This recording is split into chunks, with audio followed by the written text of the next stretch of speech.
Friends, இன்றைக்கி நம்ம chicken பண்ண போகிறோம். இங்கே பாருங்கள், அதுக்காக எல்லாமே முதல்ல ப்ரிப்பேர் பண்ணி வச்சாச்சு. முதல்ல இஞ்சி பூண்டு பேஸ்ட்டு, அடுத்து என்ன பார்த்தீங்கன்னா தேங்காய் அரைச்சி வச்சது, அடுத்து என்ன பார்த்தீங்கன்னா தக்காளி அரைச்சி வச்சுருக்கிறேன். தக்காளி அரைச்சி வச்சுருந்தது இங்கே பாருங்கள். நான் இஞ்சி பூண்டு பேஸ்ட்டு அரைச்சி வச்சுருக்கேன், கடையில் வாங்கலை. வெங்காயம் வெட்டி வச்சுருக்கேன், பெரிய வெங்காயம் வெட்டி வச்சுருக்கேன், சின்ன வெங்காயம் அரைச்சி வச்சுருக்கேன். சின்ன வெங்காயம் ஏன் நான் அரைச்சி வைக்கிறேன்னா, பசங்க எல்லாருமே சின்ன வெங்காயத்தோட ஒதுக்கிடுவாங்க சாப்பிடும்போது. அவங்க சின்ன குழந்தைங்க சேர்த்து சாப்பிடணும் அப்படிங்கிறதுக்காக சின்ன வெங்காயம் நான் அரைச்சி வச்சுருக்கேன். சின்ன வெங்காயம் அரைச்சி வச்சுருக்கேன், பசங்கள்லாம் சேர்ந்து சாப்பிட்றதுக்காக. இது நான் அரைச்சினா நம்ம குழம்போட மிக்ஸ் ஆயிரும், அதை சேர்த்து சாப்பிட்டுக்கலாம். அதனால் இதை நான் அரைச்சி வச்சுருக்கேன். பெரிய வெங்காயம் கட் பண்ணி வச்சுருக்கேன். வாங்க ஃப்ரெண்ட்ஸ், எப்படி பண்ணலான்னு பார்க்கலாம். இங்கே பிரிங்க. இங்கே சோறு நம்மளுக்கு உழவு வச்சுருக்கு. சோறு வெந்துக்கிட்டு இருக்கு. இங்கே எப்படி பண்ணலான்னு பார்க்கலாம் வாங்க. இப்போ சட்டி ஏற்கனவே நான் காய வச்சுருக்கேன். கொஞ்சம் காய்ச்ச பிறகு நம்ம நல்லெண்ணெய் சேர்த்துக்கோங்க கைஸ். நல்லெண்ணெய் தான் நல்லது உடம்புக்கு. நல்லெண்ணெய் ஊற்றிருக்கோம். நல்லெண்ணெய் கொஞ்சம் காயட்டும். காஞ்சோடனே உளுந்து பருப்பு கொஞ்சம் போட்டிருக்கோம். சிக்கன் தான் இன்றைக்கி பண்ண போகிறோம். உளுந்து பருப்பு கொஞ்சம் போட்டுட்டு, அடுத்து கடுகு சேர்த்துருக்கோம். கடுகு சேர்த்துட்டு பெருஞ்சீரகம் கொஞ்சமாக சேர்த்துருக்கோம்.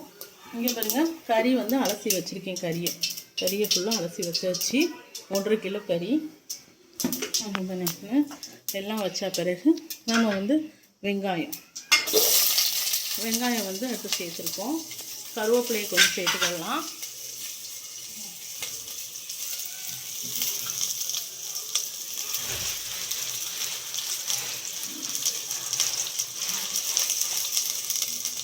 இன்றைக்கி சந்தைனால நாங்கள் மொத்தமாக போய் வாங்கிட்டு வந்துட்டோம். எல்லாமே தச்சு முடிஞ்சு அப்படியே போய் வாங்கிட்டு வந்தாச்சு எல்லாமே.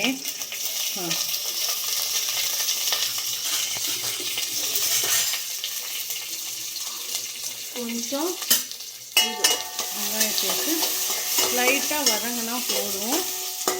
வதங்கினதுக்கப்புறம் நம்ம அரைச்சி வச்ச தக்காளியை சேர்த்துக்கலாம். நல்லா குண்டு தக்காளி 3 தக்காளி சேர்த்துருக்குறேன். நல்லா அரைச்சி வச்சுருந்தேன்னா, இப்போ சின்ன வெங்காயம் அரைச்சி வச்சதை நம்ம சேர்த்துட்டோன்னு வச்சுக்கோங்க, பிள்ளைங்கள்லாம் அதில் அப்படியே சாப்பிட்ருங்க. சின்ன வெங்காயத்தை ஒதுக்காதீங்க. அதனால தான் நம்ம சின்ன வெங்காயம் அரைச்சி வச்சுக்கிறோம். இது நல்லா அப்படியே கிண்டிகிட்டே இருக்கலாம்.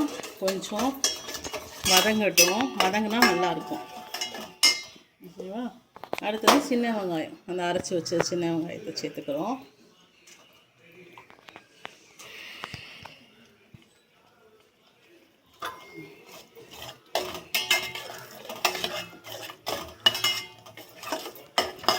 சின்ன வெங்காயம் அரைச்சி வச்சதை நல்லா சேர்த்துக்கிறோம். பக்கத்துலேயே ரைஸ் இங்கே வெந்துக்கிட்டே இருக்குது. ரைஸ் வச்சுருக்கேன், இதுவும் சேர்த்துருக்குறேன்.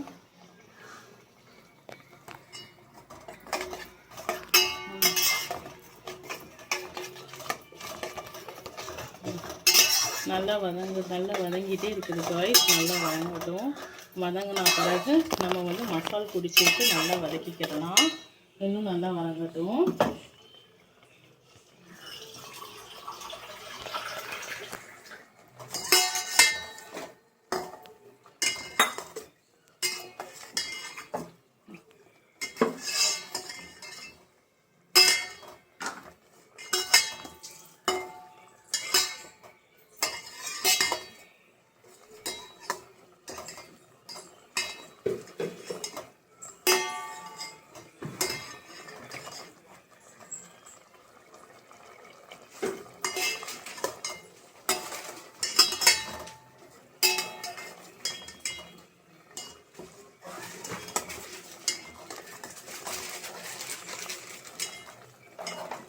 நல்லா வதங்கட்டும். வதங்கின பிறகு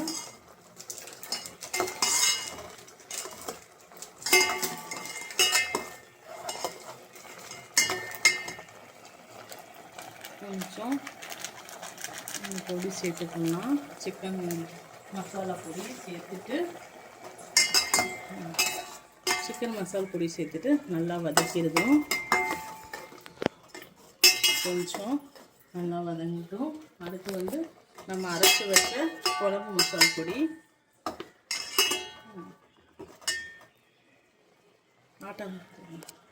குழம்பு மசாலா பொடியை வந்து நம்ம சேர்த்துருக்கோம்.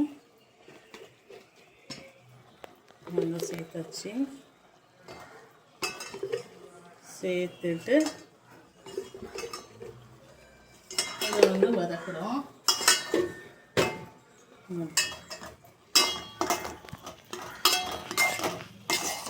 இதை வந்து நல்லா வதக்குறோம். ஏன்னா நம்மளுக்கு அந்த மசாலா வாசனை வந்து அந்த பச்சை வாசனை எல்லாமே போகணும். அது போகிற வரைக்கும் நம்ம நல்லா வதக்கிக்கிறலாம்.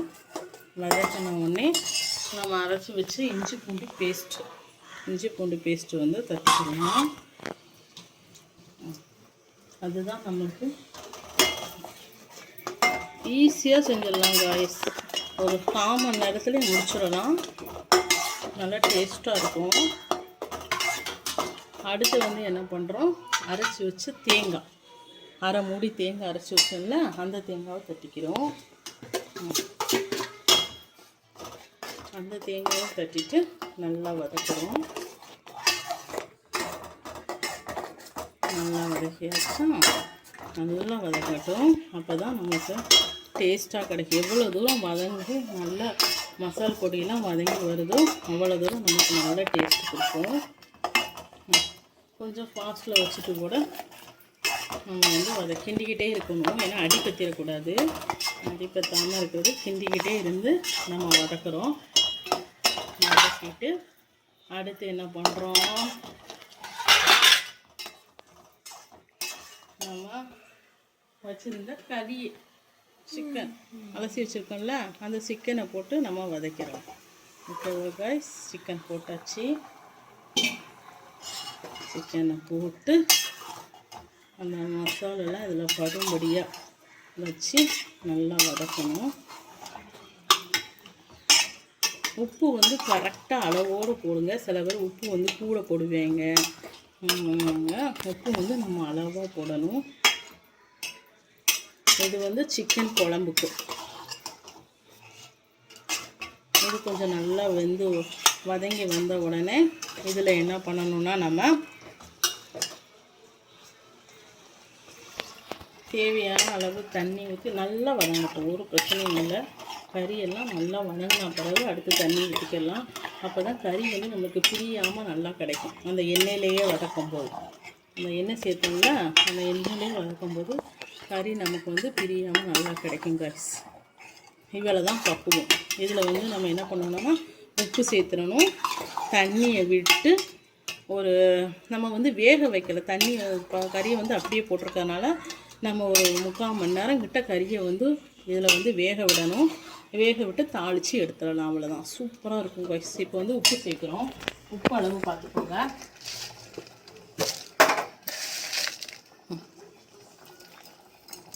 நான் வந்து சாதத்துக்கு வந்து கம்மியாக தான் உப்பு சேர்த்துருக்கேன். அதனால் கறி குழம்பு கொஞ்சம் நல்லா உப்பு சேர்க்குறேன். நமக்கு சோறும் இங்கே கொதிச்சிருச்சு. பக்கத்தில் சோறும் தயாராகிடுச்சு.